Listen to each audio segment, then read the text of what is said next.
Bonsoir, mesdames et messieurs, bonnes domestiques ou aides ménagères. On ne manque pas de qualificatifs pour caractériser les jeunes filles aides familiales, dont certaines subissent des brimades et des humiliations diverses. Elles ont cependant droit à la protection et une journée leur est dédiée pour faire un plaidoyer visant leur insertion sociale et familiale réussie. C'est le seul titre de cette édition. Bienvenue. Donc, leur mieux-être dépend en partie de leur famille d'accueil. Surtout, il s'agit des aides familiales qui parfois sont l'objet de violences physiques et morales. Le projet Protection Éducation des jeunes filles aides ménagères leur consacre une journée pour réfléchir sur leur épanouissement. Lamine Karantao et Sanouhan Christine Koulibaly nous en donnent des précisions. En cette matinée, pas de cuisine ni de lessive, encore moins de vaisselle pour ces jeunes filles aides familiales. Juste le temps de se détendre, chose souvent rare dans leur quotidien.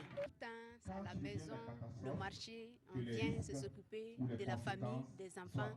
Voilà, on n'a pas le temps de s'amuser entre nous. Même sortir pour aller poser, bon, c'est pas permis souvent. Dès que le patron arrive, tu n'es pas à la maison, vraiment, tu auras des problèmes. Mais aujourd'hui, on a s'amusé, on a ri. Et cela grâce à la journée qui leur est dédiée par le projet Protection, Éducation des jeunes filles aides familiales, un projet exécuté à Ouagadougou, Bobo Dioulasso et Gawa. C'est un projet pour aider ces filles à repartir à l'école, avoir une éducation, notamment les cours du soir. C'est un projet pour aider ces filles aussi à avoir une formation. Là, nous négocions vraiment avec les familles, les aides et les employeurs, pour qu'elles acceptent que ces filles-là puissent aller en formation afin qu'elles puissent améliorer leurs conditions de vie. Il arrive parfois qu'on ne se comprend pas, mais avec les conseils et l'éducation aussi de nos formateurs, nous arrivions à pratiquer ces conseils-là avec nos patrons. Et voilà pourquoi nous arrivons à nous entendre. Aujourd'hui, aide familiale, demain de probables chefs d'entreprise, grâce à ce matériel remis à 23 de ces aides familiales qui viennent d'achever 4 années de formation en cours.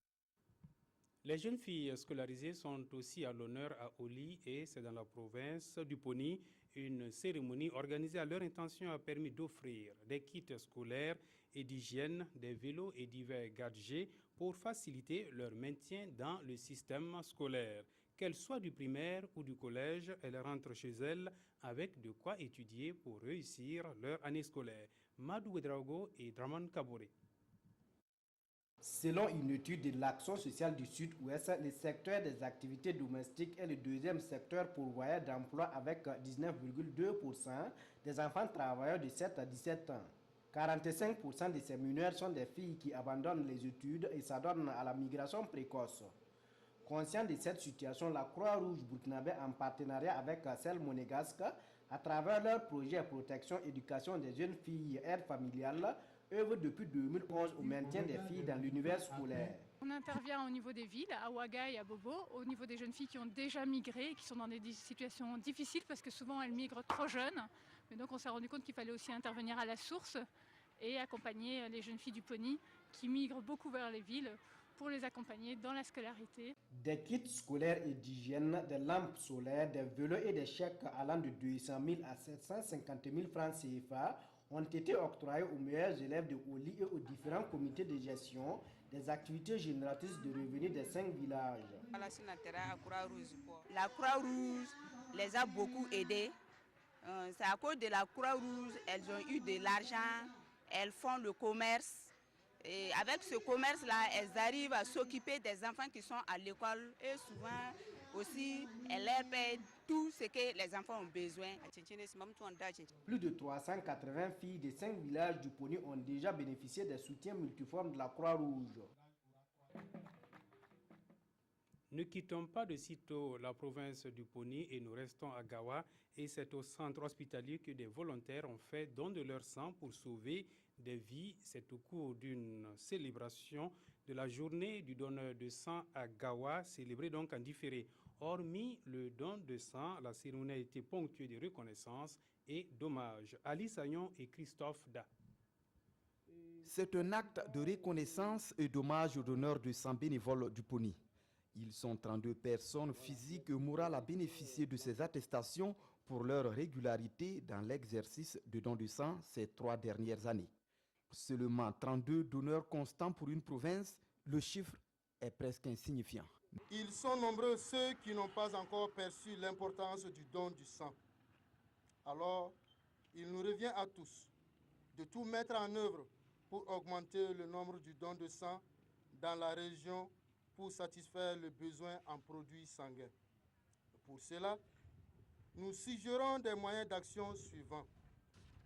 L'aide à la mise en place de collectes auprès des entreprises et des lycées, les interventions en public, les partenariats et l'encouragement des donneurs de sang par des actions comme les exonérations de certains examens. Merci de nous sauver la vie, c'est le thème de cette journée mondiale de don de sang. C'est aussi un message fort et même d'urgence.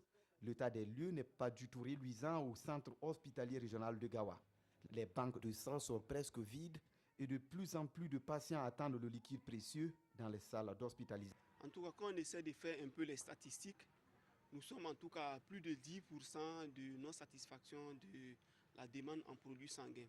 Si on a au moins 1% des personnes qui donnent régulièrement le sang, on pourrait largement atteindre donc les besoins en produits sanguins de la ville.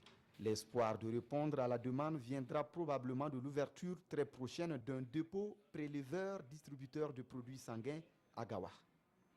Dans quelques instants, nous allons faire connaissance avec un homme, Joe le prophète. Ce n'est pas un prêcheur, mais un artiste chanteur. De son vrai nom, Guidem Joassin, il a présenté son nouvel album baptisé My Africa ou Mon Afrique, et c'était du côté de Bobo-Dioulasso. Ses chansons portent sur des thématiques liées à la paix, au développement, au FESPACO et à la culture et surtout au peuple du Mali. Suivons donc ce reportage de Adama Julien Dambélé et de Moumouni Baro. Cet homme est un exemple de la détermination. Des vendeurs d'eau à maçon, son parcours difficile ne l'a pas découragé. Aujourd'hui, c'est un artiste confirmé que Joe le prophète présente le fruit de son labeur. Un folklore traduit moderne de 10 titres. En dehors de ces 10 titres, Joe le prophète a fait également 5 singles à l'endroit des mélomanes burkinabés. Et ces 5 titres-là, il y a un hommage à Radio Bobo, un hommage à Savane FM, également un hommage à Yata. De son vrai nom, Joachim Guedem, l'artiste Joe le prophète est passé par plusieurs petits métiers afin de pouvoir réaliser son album. Un album qui est apprécié ici à sa juste valeur par ses pairs. Je trouve qu'il a du talent et qu'on prie Dieu pour qu'il ait des soutiens partout. Parce que nous, en tant qu'artistes, même c'est compliqué déjà. Donc on prie Dieu pour qu'il aille de l'avant avec sa musique. Et puis ce qu'il a dit, ce qu'il fait comme boulot, même en ajoutant à la musique là, c'est pas du tout facile. Joe le prophète nourrit l'ambition de poursuivre sa carrière sur le plan international. Mais pour le moment, son rêve est de conquérir d'abord la scène nationale. Nous disons donc bon vent à Joe le prophète. Mesdames et messieurs, c'est tout pour ce soir. Merci de nous avoir suivis. Bonne soirée.